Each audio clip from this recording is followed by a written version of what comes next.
All right. Good morning, everybody. It's Lauren McGoodwin, founder and CEO of Contessa. Do you guys hear an echo? Yeah. Okay. Hold on.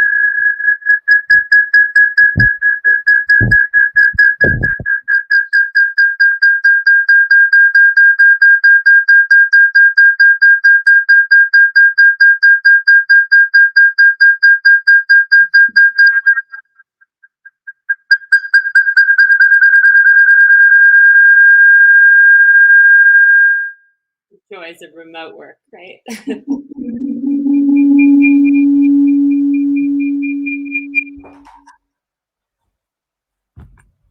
Sorry. No.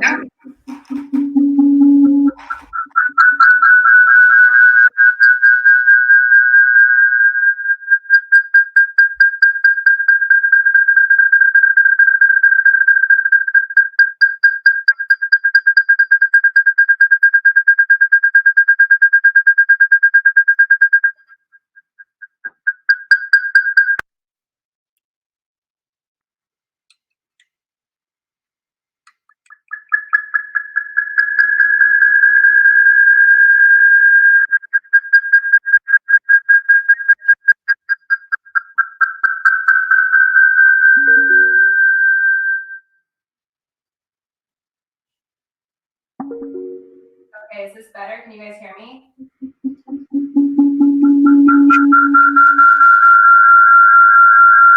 don't know what's happening with this audio, you guys. All right, is that better? Do you hear an echo still?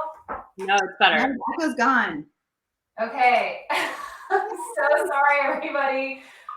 That's never happened before. So, okay. Hi, everybody. Welcome to today's webinar. My name is Lauren McGoodwin. I'm the founder and CEO of Contessa. Today, we are addressing job loss and the coronavirus and what you guys can do. If you're joining us live, which I see that many of you are, go ahead in the live chat over here and tell us where you are joining us from, and that you can hear us and see us. So Trish, for you attendees, your mics are already off. You guys don't have audio. It's just us as hosts. Awesome. So many amazing places: Orlando, Kansas City, Miami. Okay, while you guys are in there letting us know where you are joining from, I'm just going to kind of go over some housekeeping items. So if at any point the video today starts to buffer or anything like that, a couple things: make sure you're on the Chrome browser, and then refresh or leave the webinar and come back in. We've had a little bit of video issues, and I think that's really truly just because there's been so many people joining, and there's also a lot more activity on all these platforms right now. You guys are already getting comfortable with it. We've got the live chat over here. This is where we're going to be having ongoing conversations with each other. If you have a question, we are going to leave about 15, maybe 20 minutes for questions. Right underneath here, it says ask a question. Put your questions there because we can record our answers to those questions. So when you're watching the replay, which all of you will get emailed a replay link that you can access for free at any time, you'll be able to rewatch all this advice, or if you want, you can just listen to our answers. So thank you so much for your guys' participation. I'm gonna have our co-hosts introduce themselves. Sarah, let's start with you. Tell everybody your name, what you do, and where you're joining us from. Sure. Hi, everyone. I'm Sarah Sepasi. I'm a California labor and employment attorney, and I'm excited to be here. Welcome. Awesome. And you're in Los Angeles also? Yes. Yes. Social distancing, but Yeah. in Los Angeles. I'm also in LA. Okay, Ashley, let's have you introduce. I know some of the audience might already know you, but why don't you still introduce yourself? And maybe you can share also some of the stuff we've done together at Contessa.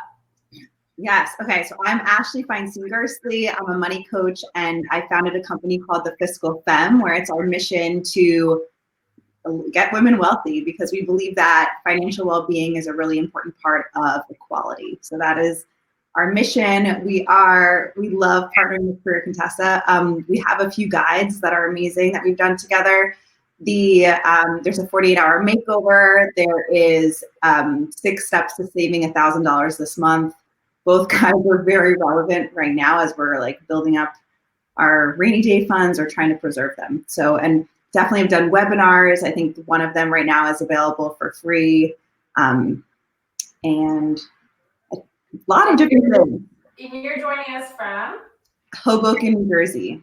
Awesome. So we've got East Coast and West Coast represented today here, finally. Yeah. Okay, guys. So we are going to go ahead and get started. We've prepared a couple questions, but like I said, feel free to ask your questions underneath, and we'll just hop right to it. Oh, and also I just put a link to Sarah's LinkedIn if you want to connect with her. That's the best way to do it. And then I also put a link to the Fiscal Femme where you guys can learn more about Ashley there. Okay, so Sarah, I want to start with just sort of some basic definitions. What does it mean to be furloughed versus unemployed versus laid off versus fired? Another one I heard this week was called standby. So can we start with just some definitions of like, what does it mean to be furloughed?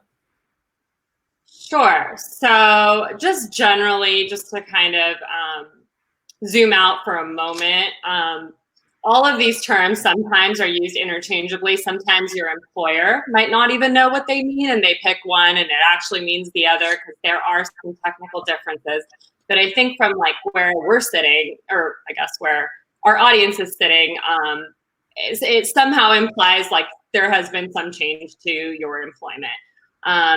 It varies, and just for more context, like anybody who's listening to this, and curious about unemployment, like you are not alone. I think they announced that there was like I believe as of yesterday, 3.25 million cases of unemployment filed, which is unprecedented. I think the last number was like in 2008, and it was somewhere around 285,000. Wow. So in the last week, there's been close to 700,000 cases of unemployment filed. So that being said, as far as the definitions are concerned, being furloughed really is kind of like an alternative phrase to being laid off. And what it's essentially saying is like your employer is requiring you to either take time off or to use some sort of leave to address some of the reasons why right now nobody knows what's going on. A lot of employers are closed. Whether you're an essential business or not an essential business, I think it's safe to say that for the most part, no business has been unaffected by this. And so, that is one word that is being used to describe kind of the equivalent of a layoff. Now, there are some differences depending on what state you're in. It could affect what type of benefits you're eligible for. But the idea is that it's like a temporary separation while people are figuring out what's going on. Is laid off not temporary? That's like we are. You are so also you are essentially off the payroll if you're laid off, and your employer is telling you there is not enough work to sustain your employment right now, and if you were to apply for unemployment, you are likely to continue your benefits coverage. Now that could depending on the state, but for the most part, that would be inclusive in a layoff. Okay, so furlough does not mean that you're off the payroll. It just means that your employer cannot pay you right now. Like technically you're still employed, like you have a job to go back to if your employer can bring you back. Right. So in this might be oversimplifying it, but the distinction is a little bit confusing in general. So just think of it as like you are being asked to take like unpaid time off. Okay. So furloughed, you're still technically an employee, but we're forcing you to take time off. Whereas laid off, you are no longer an employee of the company. You are no longer on their payroll. You are no longer an employee of the company. Could they bring you back?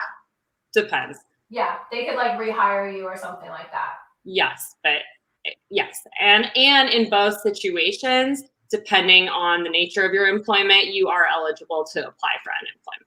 Yeah.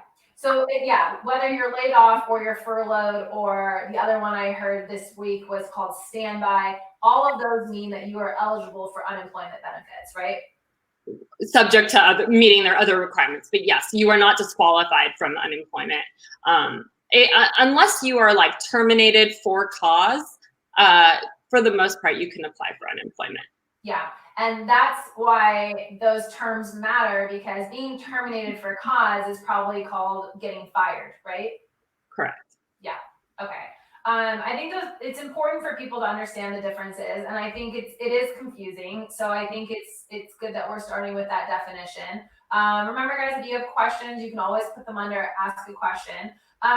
So if you are furloughed or laid off, what options do you have for unemployment, and what is the U.S. government offering right now that's maybe different than what they normally offer in terms of unemployment benefits? Yeah, so again, that also varies state by state, but there has been a huge drive by both the federal government and state and local governments to support all business, small business, mid-sized business, and large business at this point. And so in terms of unemployment, it's hard to speak to that so generally, right? Because what is the government doing? I mean, there are tons depending on why one is working less. So what I have seen is a lot of expanded leave. So they have expanded FMLA protection.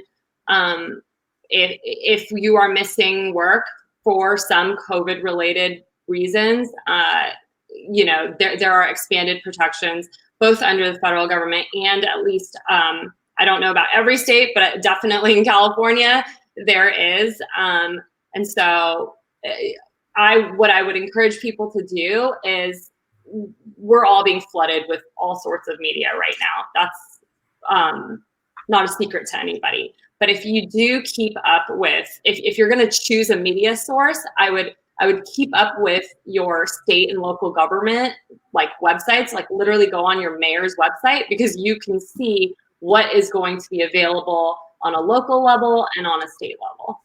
Yeah, I'm going to drop in a link that we have on Career Contessa. It's how to apply for unemployment. And we actually linked to every single unemployment or state unemployment website. So I'll put that here so you guys have it depending on what state you're in. But those are the best resources right now because things are moving really quickly.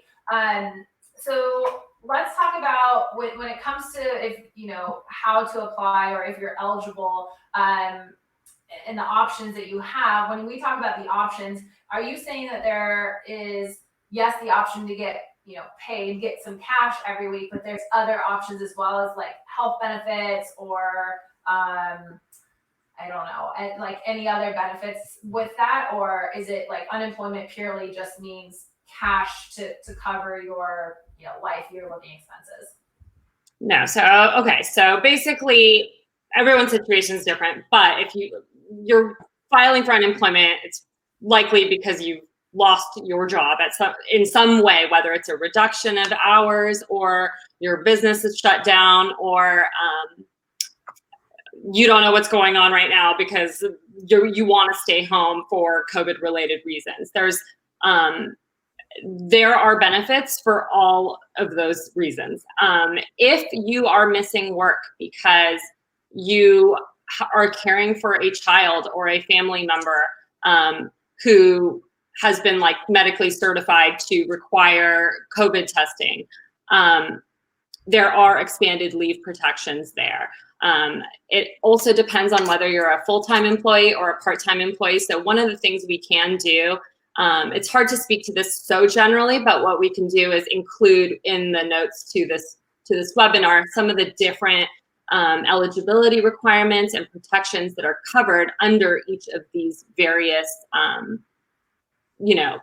leaves, and then in turn what the unemployment piece looks like for that. Okay, because there is unemployment being offered to people who are part-time workers, but this is all kind of varies on like how many hours and what you were doing before, and it's almost impossible to answer these super specifically.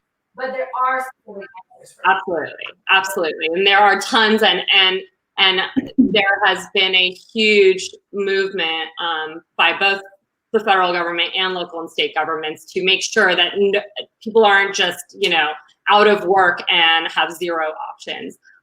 But one expanded protection that I've seen that I find actually fairly commendable is the expansions for people who are caring for a child whose school is canceled, or or if there's childcare unavailable for a COVID-related reason. There have been a lot of expanded protections as far as people being able to use like sick leave to miss work, or just missing work altogether. And depending on how much work you're missing, you can also get unemployment. Okay. Yeah. That's amazing. That's really good. And I know that they're also extending unemployment benefits for people who are freelancers and, gig workers too. So there's I think more than this, what people think of that like full-time 9-to-5 employee is getting benefits right now, or eligible for benefits, I should say. Absolutely. And again, it's a scary time. Like, this is absolutely unprecedented for everybody. So it's very natural to be like, what is going on? Where is my income? But there are a lot of programs and just different options for kind of getting through this time. And so, yeah, we'll definitely circulate those resources. Amazing. So, Ashley, I want to talk about financial support right now and what basically what's being offered in that realm as well. I feel like when a lot of people are being laid off, furloughed, whatever their status is, naturally the thing that makes me think of first right away is cash and money. So what is the government, or what options are there for your finances right now? Yeah, and what's been really cool to see is that new things are popping up every day. Like you just mentioned, freelance workers. Today I got an email about a freelance fund to provide support to freelancers. So I love Sarah's suggestion to follow the right media so that you're staying up on these new resources that are coming. But some of the ones that I think are probably going to affect the most of us, one that's exciting is there's been a delay.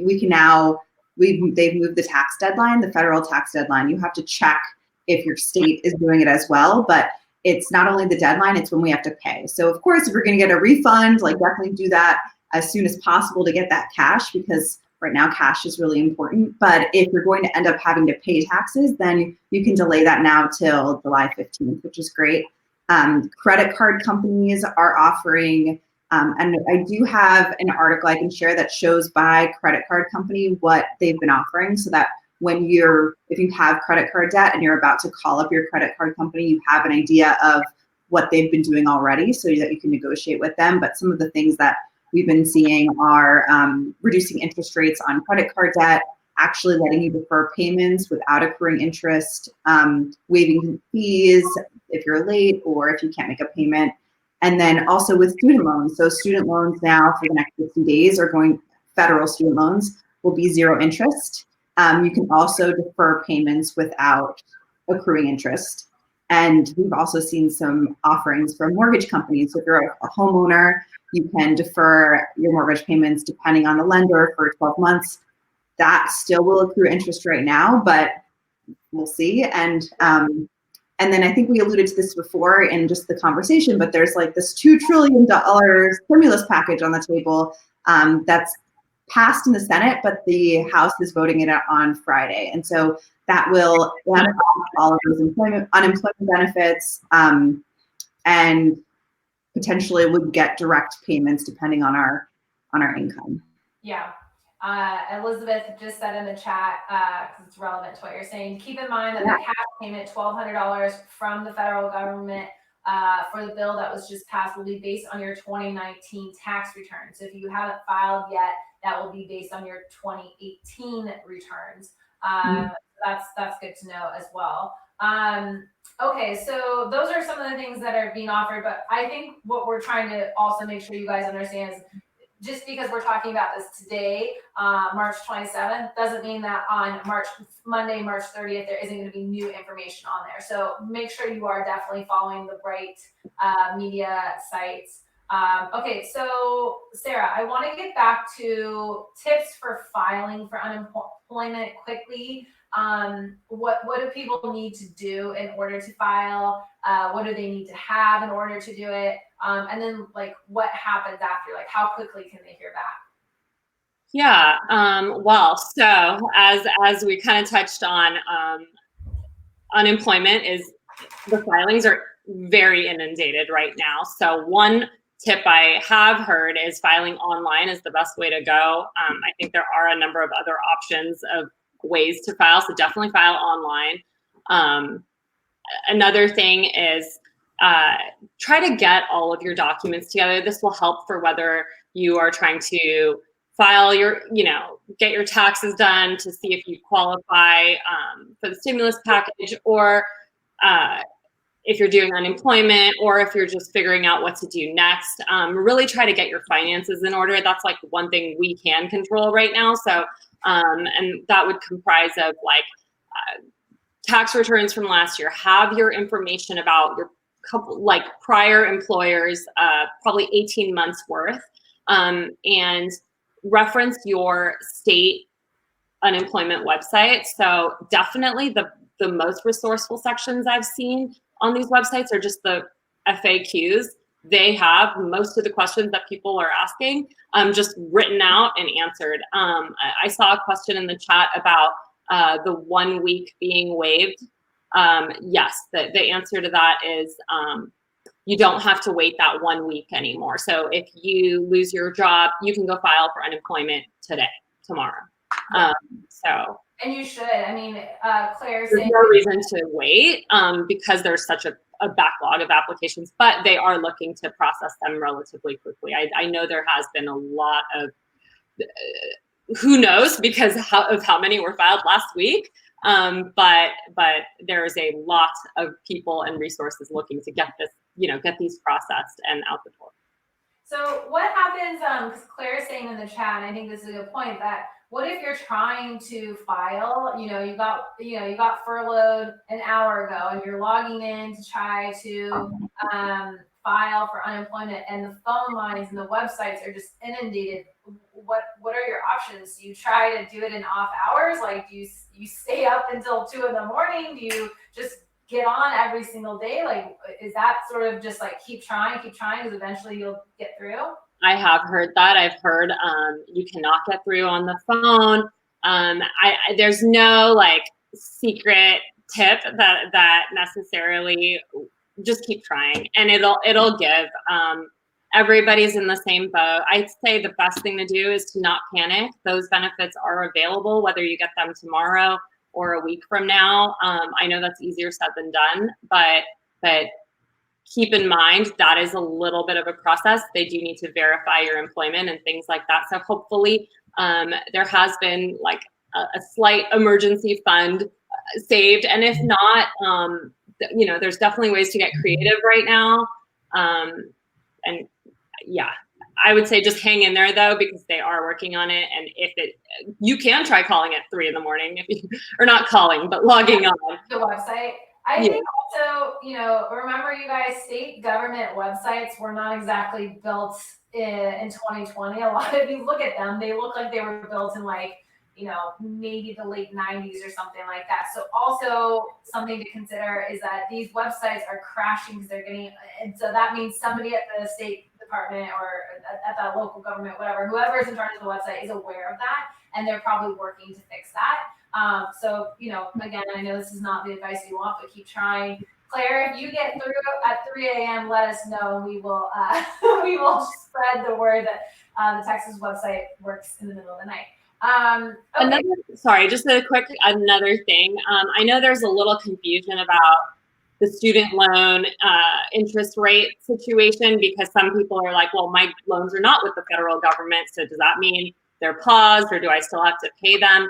That will depend on your lender, but what I have heard a lot of lenders do, I think someone mentioned SoFi in the chat, Common Bond, all these other lenders that people work with is they are granting forbearance and not taking, not counting that forbearance against you. So say you have your loans with a lender where you're afforded like 24 months of forbearance. If you use that forbearance right now, they're not counting that time against those 24 months until this all gets sorted out. Okay, that's And interest might not be accruing either, depending on the lender.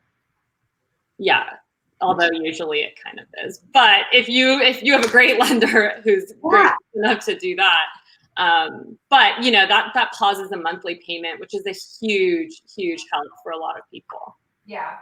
Actually, let's go into money do's and don'ts, because I think about that, like when you're looking at your monthly expenses, you know, maybe you have auto pay for credit card payments, you know, paying off high interest credit cards. Maybe you have auto pay for your student loans. Should you be refinancing those? Like, what are all the do's and don'ts that we can do? Because cash is king and queen and the whole kingdom right now. Everybody wants to hold on to their cash as much as possible, but they also don't want to get totally you know, hit down the road with penalties or something like that. So what are the do's and don'ts right now? Yeah, it's such a great question. And I think, of course, like every single situation is different, but generally we want to, I think the most important thing right now, first and foremost, is having our rainy day funds where we want them. And it's interesting, I think it's important to revisit what they are, because we usually make our rainy day funds when things are going great. And we're like, oh, I only need a few months. But then when we actually are facing like job loss or our job's furloughed, we might view that rainy day fund a little differently, like when we think we can get that next job or how much money we'd like to have set aside. So I would definitely recommend looking at that, and then preserving or building as much as possible that rainy day fund. A great way to do that is by building a budgeting spreadsheet. And it also is really important to look at, okay, with my new unemployment income, how am I going to make my expenses work? And just like a lot of the credit card companies and student loan lenders are working with people, they want to look good too. They want to look like they're trying to help during this crisis. So many other companies are too, like offering resources that we might have been paying for free, or being able to negotiate some of the subscriptions you're on, or finding relief in different expenses. So I would almost try to make it a game, like every expense on the table, can I get it down? Is there another way I can replace this? Do I really want this right now? Because the less we're spending, the longer our savings will last us, and the less we'll have to dive into building credit card debt or taking out other type of loans. So I'd say cash preservation. But if you're happy with your rainy day fund, because I'm getting a lot of questions about investing, it's like a great time to invest when the market is down. So if you have the cash and you're happy with your rainy day fund, you could totally do that. The question on if you aren't happy with your rainy day fund, I would make your minimum credit card payments. So unless you negotiate something with your credit card company where you don't have to pay them, you're not getting interest accrued, you're not getting the penalties, but not aggressively paying down debt or paying off more debt than you need to, instead of putting that money aside in cash. Okay, I'm also going to drop in Ashley's budget spreadsheet here in the live chat. So what I did recently, and I didn't have this beautiful spreadsheet, so mine is not nicely organized like that. But what I did is I took the last 6 months of my expenses. So I like to print stuff out. You guys probably know this about me. I printed everything out over the last 6 months, and I had all these different color highlighters, and I would highlight things that were non-essential that I didn't need. So the first thing I did is I've canceled any subscriptions or any things that are not essential in my life. The other thing is to understand where your debt is and what the interest rate is on those credit cards, or what that debt is. Student loans was obviously one that's I can address now that they've made some changes. Actually, if you defer payments for credit cards, someone asked a good question that I agree with, which is, does your credit score get hurt when you are deferring or extending payments? Is this going to mess with credit scores? So how our credit scores work is our credit card company will report things to the credit agencies. So if you have, so if they're saying that, like, I don't know, honestly, if I'd trust them, but if we are if you have a 30-day late, for example, that would hit your credit card. If I don't pay it for 15 days, that doesn't usually hit, but once we're past 30 days late and then 60 days, it goes in higher increments of what we're getting hit with. Okay. So if you're hitting your minimums, right, like if you're paying the minimum payment, which sometimes doesn't even cover that interest, then we will keep our credit cards in good standing and not actually hurt our scores. Okay. And also to follow up on that, about this, because I think that question was also addressed to the student loan question about if you extend your student loan payments, that does not affect your credit score. As long as you're working with your lender, they're not planning to report you. Yeah. So it won't ding your credit. Yeah, so something people should be doing is maybe calling their lenders of either their mortgage, their student loan, or whatever you've borrowed money for, and then call your credit card companies directly and see what they're offering. I think that at the end of the day, you guys, I know it's a lot of work. It requires you to get on the phone and probably doing long wait periods, but that is the best thing to do because also you don't want anything damaging credit scores. And if you, I think what Sarah is saying is like, as long as you're discussing things with them and they're marking it down, that's the most important thing. So do that. First, cancel the things that are non-essential. Then take a look at the things that you do have and figure out where you can save money. I know this is a lot of homework assignments that I truly will say, like, doing all this and making that budget, it's a really empowering feeling to be like, I know where my money is, I know how much I have, and I know where it's going and what I have to do. So I know it's not like what Lauren did is such a great idea. And then if you can add up, like, I think it's really fun to say, okay, I canceled a $12 a month subscription. Like, what is that per year? And add up all of the things you've reduced and almost make it like a game that you've made this many changes in your life. You've taken off this many expenses. If you don't need the money, I get a lot of messages around selling off people's 401ks because we're nervous. We see the market going down or going all over the place. If you do not need that cash right now, really the only prices that matter when we invest are the price we purchase the investment at and the price we sell it at. And so depending on when we need our 401ks, we have time to wait it out and stay the course. And it's why we invest for the long term so that we can wait out these type of dips and not have to sell when our investments are so down. Yeah. And I was gonna say, I just don't look at it. I just like pretend. Yeah. I don't want to know. I know it's down. I don't want to know because I'm 33 and I won't be retiring for a while, right? So if you already have the time, what Ashley's saying is like, do your best to ignore it. Do your expenses. Don't look at your investments. Save yourself the torture. Is there? Well, actually, let's get to the questions because we have so many. So let's just start working through those. Can I share one more tip? Because right now we're in isolation, a lot of us, and sticking to these, like, for example, Lauren mentioned how many homework assignments we've given you on looking into things. So get accountability buddies or like money buddies and even connecting them with them over video or like, hey, today I'm sitting down and I'm cutting my expenses. Like, do you want to do this too? And you can text each other and say, this is how much I've achieved, because it's like 65% more likely to do something if we share it with someone else. And then if we have a set up check-in with them, we're like 95% likely to do something. So if you want to take these actions, enroll a money buddy to hold you accountable. Yeah. Yes, I will put some the homework assignments in the chat once I ask this first question. Okay, so we have so many questions. So just FYI, let's try to keep our answers concise, but obviously answering them.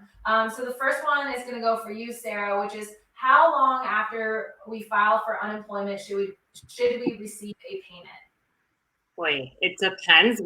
I don't think that the unemployment offices have ever been hit like this before, so it is hard to say. I would say check in. You can continue to check the status online, but what you can do is it will backdate to the date that you lost work. Okay, so it's just hard to say. I would give it a couple of weeks, but yeah, I just can't speculate. But I think the important part of that answer is if you were fired on a Monday and you're not able to file until the following Friday, it will backtrack to the day that you were let go. Okay, not fired, sorry, furloughed. Okay, next question. So Jen says, I was furloughed from my job in California as of March 20th. We were told we needed to use all of our sick time and vacation time that had been banked before we could file for unemployment. I have read some places that this may not be legal, but cannot find any clear documentation, especially when it comes to sick time portion. If I file for unemployment now, can I supplement the unemployment with sick/vacation time so that this is lasting longer and providing more stable income for as long as possible? We can definitely touch on that. It kind of depends on a number of things, the size of your employer. You said you're in California. There are ways to substitute sick time, but that I would say that you will probably still be eligible for unemployment. I would definitely go ahead and apply. It doesn't hurt to apply. If you're denied, you can work with the denial thereafter. But I would go ahead and apply now. Okay. Next question is also from Jen. She says, when furloughed, are my employer provided, is my employer provided medical benefits required to be continued? My employer is unsure of this and it's not guaranteeing our medical coverage past 1 month. So when you are furloughed, does your employer have to keep providing you medical benefits? So let's say they say you guys are furloughed for 2 months. Do they have to provide medical benefits for those 2 months? Generally, you are still eligible to continue your medical benefits. Again, it's hard to say without knowing more about your specific employer, the size, where you are, etc. But you should be able to generally continue your. So Jen, I think there's two things here. One, we put Sarah's information, her LinkedIn profile in the chat. Follow up with Sarah specifically, because I think, Sarah, you probably need more specifics about Jen's situation. Definitely. Yeah. And you guys feel free to reach out to me. These are weird times. I'm happy to be a resource, but it's hard to give blanket advice because sometimes these things if your employer is this size or that size, it depends. So I just want to make sure that I'm giving you straight answer. Yeah, especially legal advice. Okay.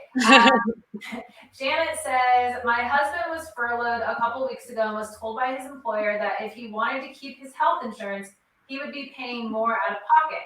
We ended up adding him to my insurance, which is $200 more just to add him. But the stimulus package, it says something about those on furlough may get up to 4 months of health insurance and up to full pay. How would this work? Can you talk about the stimulus package? So I would say that's for either Ashley or Sarah. I mean, does the stimulus package, is it including health benefits? I mean, with your specific, or reach out to Ashley with your specific situation, because again, there's a few things that we would have to ask you in order to be able to fully address that accurately. But yes, there are options for health coverage that come with the stimulus package. But again, it just depends. Okay. I would definitely, though, if you want more information on the stimulus package, there are great resources that we can attach that will just break it down for you. Very simple. Yeah, and with the stimulus package, you guys, the U.S. government has a website that you can go to read about this, but also remember your state government website is also going to have information about this. So be sure to be checking out those resources. Okay, Janet said, will deferring or extending your car loan payments and credit cards affect your credit score negatively? So I think we touched on this already, Ashley, but you said no, as long as you call them and you do something. If you just stop paying and don't talk to anybody, yes. If you stop paying, but to actually go through the process, then it's all in compliance isn't the right word, but you're sticking to your payments. They're just different now. I mean, here's the thing too with credit scores. It's in order to have something reflect negatively on your credit score, that means that the lender has to actually report a delinquency. And I could be wrong, but it doesn't seem like right now is the climate where banks and lenders are going out of their way to throw people under their bus and ding their credit. But what you shouldn't do is freeze and completely not communicate with your lender, because because in that event, then that will happen. I can see the Twitter now if lenders start hitting everyone's credit scores. Yeah. Like that. That would be like how the Cheesecake Factory has decided they're just not paying rent.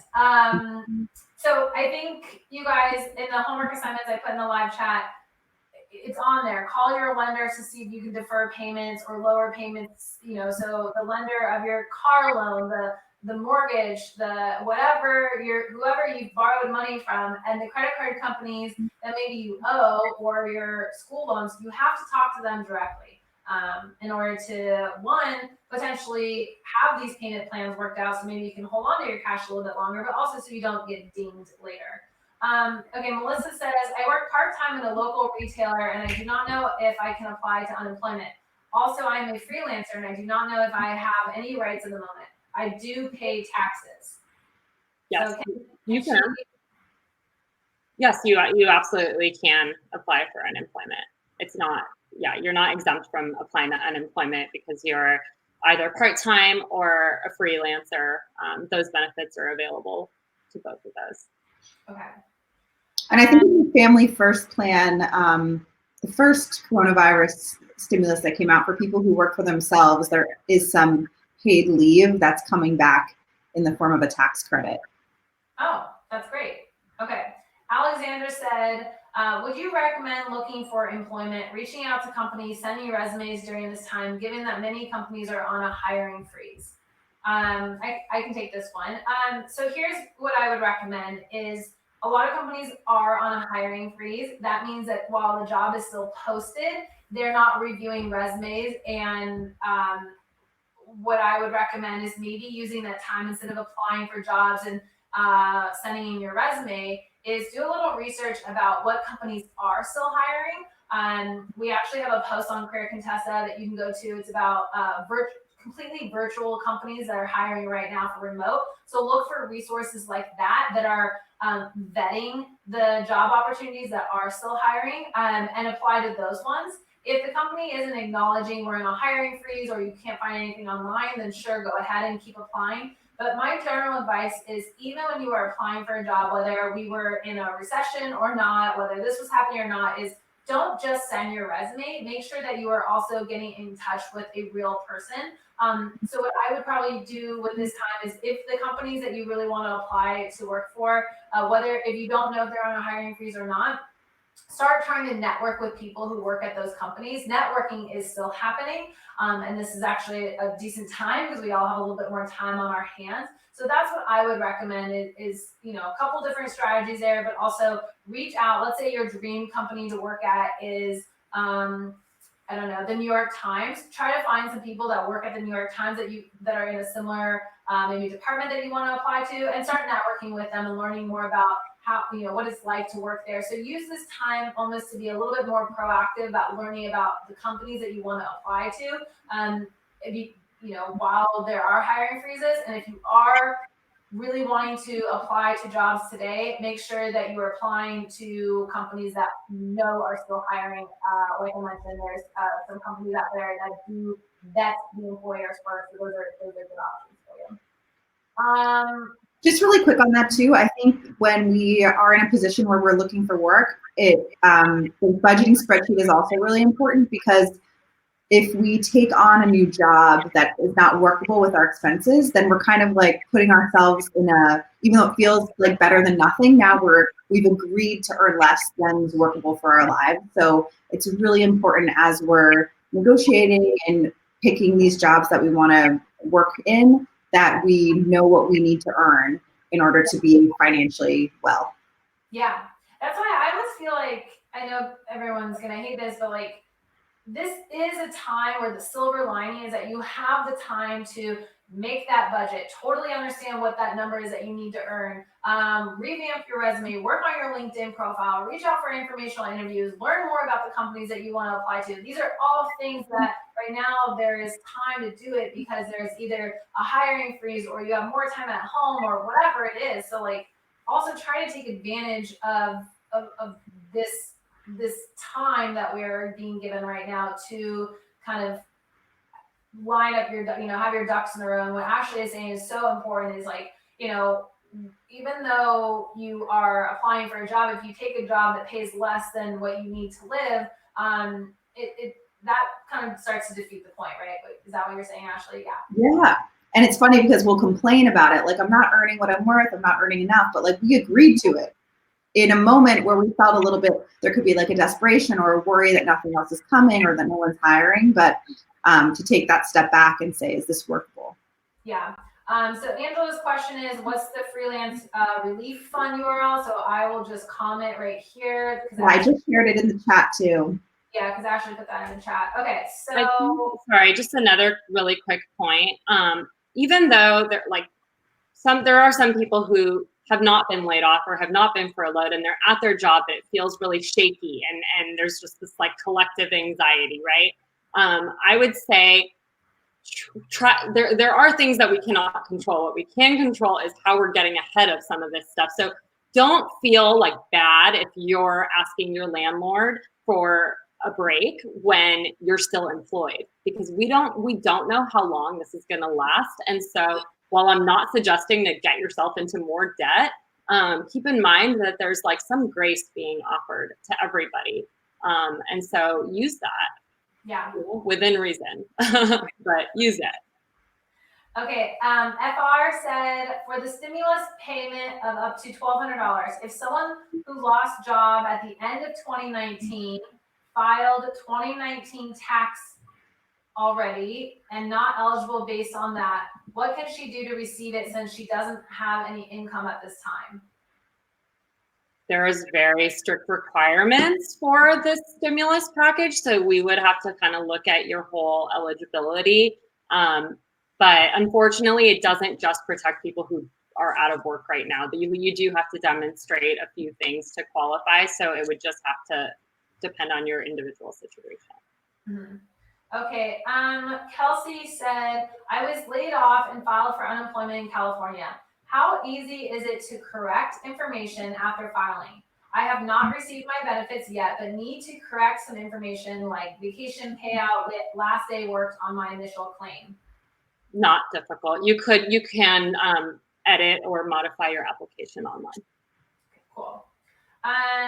So Jessica says, I was laid off about 2 weeks prior to the coronavirus craziness. I'm in the process of applying for a self-employment assistance program in Oregon instead of standard unemployment insurance. If I get approved for this program, I can make money on top of the money I would be receiving from the government. But do you think it will exempt me in the future from stimulus opportunities since I will be technically be on unemployment insurance? It will depend on how much you're getting from both of those sources. So you do have to hit a certain threshold to qualify for the stimulus package. So depending on how much you're getting from each of these places, you may not qualify. Again, they aren't just shelling out money to mailing everyone here a check. That would be awesome. But if you still qualify, then sure. But I would be careful just about if you're getting income from many or just even another source, just make sure you're not disqualifying yourself for unemployment if that doesn't make sense for your situation. Cool. Okay, Barbara said, what resources are available if your hours are reduced, not eliminated? So if you haven't been furloughed in the sense where you're working 0 hours, but let's say you used to be working 20 hours or 40 hours a week and now you're working 10 hours a week, what resources do you have available? Can you still file for unemployment or stuff related to that? There are some options depending on your industry and the nature of how much your hours were reduced. So again, it depends and feel free to reach out to me with your individual situation. But yeah, there are things you can explore for sure. Cool. And I would say too, like the focus on the expenses in that case too. That's happening with a lot of people. But like using that grace, like the companies coming together to offer relief. And another thing is like, depending on your situation, it's not the worst time to start your own company right now. There are a lot of resources for small businesses that are we're trying to keep small business going. So that includes starting a new business. So if that's something you're looking to do, now is actually a great time. Yeah. So this is for you, Ashley. Gibby says, what about deferring rent or mortgage payments at this time? Yeah, so both are possible. Rent is more discussing with your landlord. It's more of like a monthly expense. Mortgage, I've definitely been seeing a lot of mortgage deferring. The only caveat, interest is accruing, but if you need the cash and that really will provide a lot of relief, then it's definitely a good option.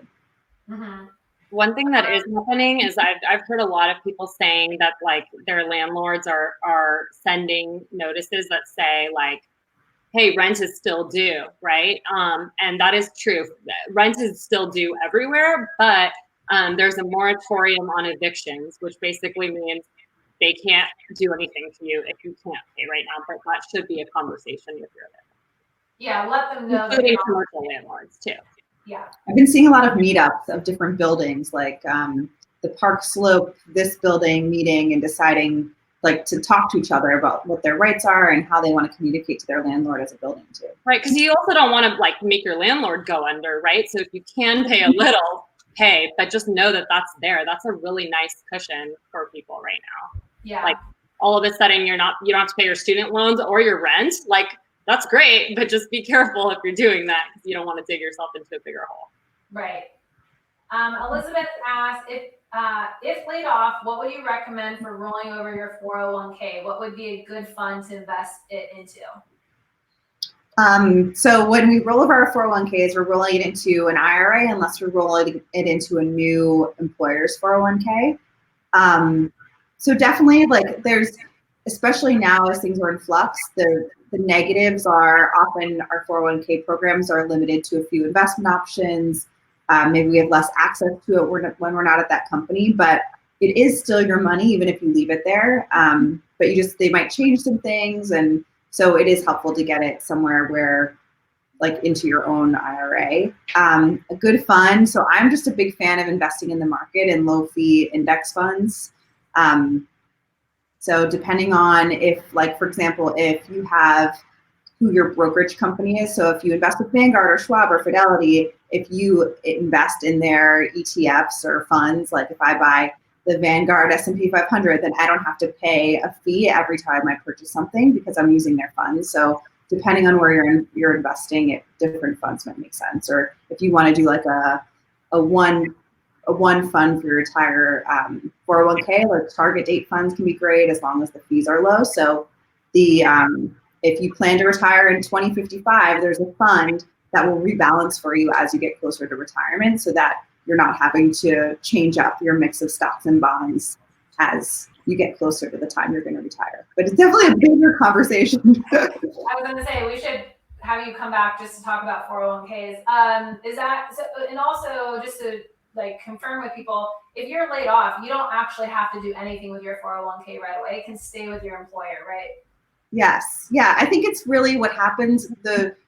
They could change something about the program that maybe you're not getting alerted as often, but it's really like over time as we work with our companies, we're having 401ks in all these different places, and it's hard to have a full picture of what's happening with our retirement money. So it's nice to have it all together. And when we have it in an IRA versus a 401k, there's just a lot more investment options.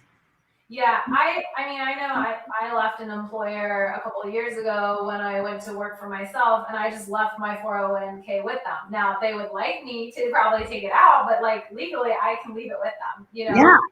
And so someone just asked you, if you roll over your 401k now, will you be selling when the market's down? So you can actually keep all your investments. I wouldn't roll it over and liquidate everything. So if you kept your investments now, it would just be essentially like if you have a traditional 401k and you move it to a traditional IRA, if you have a Roth 401k and move it to a Roth, there's like no tax implication. There shouldn't be any fees. And if you keep your investments, then you're not cashing out at the downtime. Okay, Clearly, we need to have you come back and just have a conversation about 401ks. Okay, Kate said, any tips for searching for a job in this strange economy, unprecedented time? Kate, we have an entire article coming out on Career Contessa about how to job search during the coronavirus, according to recruiters. It's coming out next week, so I'm going to defer you to look out for that or watch the webinar that we did on Wednesday about managing your career during coronavirus, just so we can get through more of these questions. Okay, Maria says, what if you were laid off 2 days ago? My last day of employment is April 15th. Can I file for unemployment preemptively today so that my unemployment hits by April 15th, or do I need to be officially unemployed to be eligible? The latter, but I appreciate the proactive nature of that question. Yeah. Trying to help the government here. Okay, Jill asked, my 3/4 time job is at risk of a layoff, which I have been working at while in grad school full time.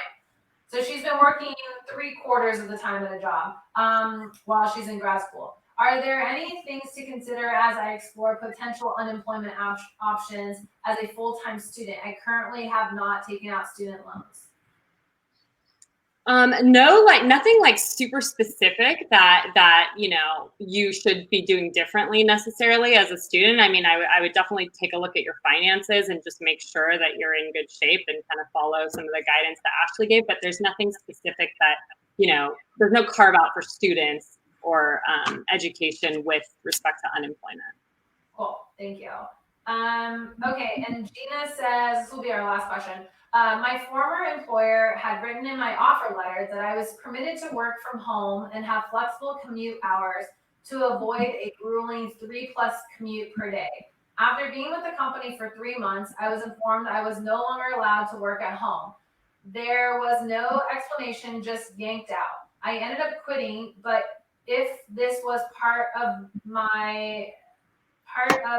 the contingencies of me accepting the role, can they legally take this away from me? So what she's saying, Sarah, this is for you, I guess. She's saying that they put it in her offer letter that she could commute, and then all of a sudden they took it out. So she ended up quitting on her own, but technically wasn't that something they couldn't legally take that away from her? I don't know about legally. It depends on how it was phrased in your offer letter. Generally, in an offer letter, it's not like a contingency. They may just say, oh, you can work from home. Oh, just kidding, you can't. It's not uncommon for employers to change their stance on things. But if you're kind of asking, like, can I go back and do I have some kind of claim because otherwise I would not have quit?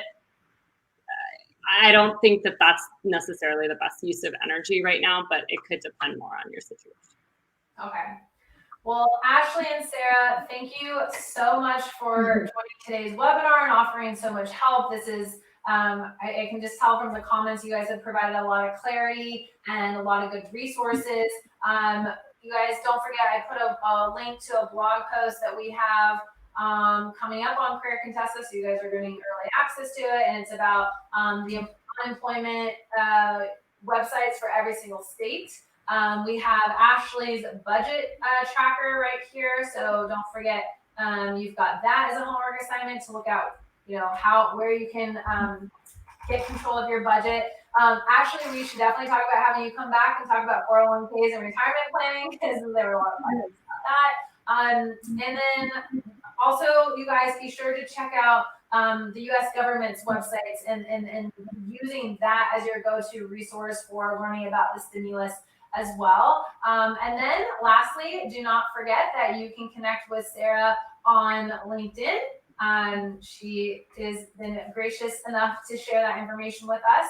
And I did put a link earlier in here about your homework assignments, finding your money buddy, making sure that you get in touch with your lenders and your credit cards and all of those things. I put them in that list, so don't forget that. And you will all get access to the replay of this webinar forever. So big thank you to Ashley and Sarah. Thank you so much. Thank you. I put into my debt tracker because Lauren mentioned getting clear on what you have and where as far as your debt and the interest rate. And so that's a tool that you can download and see it all in one place and track it as you pay it down, which is fun. Amazing. And you guys, if you want to reach out to me on LinkedIn, by all means, do it. And I'm happy to like set up like a 15-minute call and address like your specific situation, because it's a crazy time, and I get that time. That's time I would have been driving to work. So trying to pay it forward. Amazing. Thank you so much. Everybody have an awesome Friday.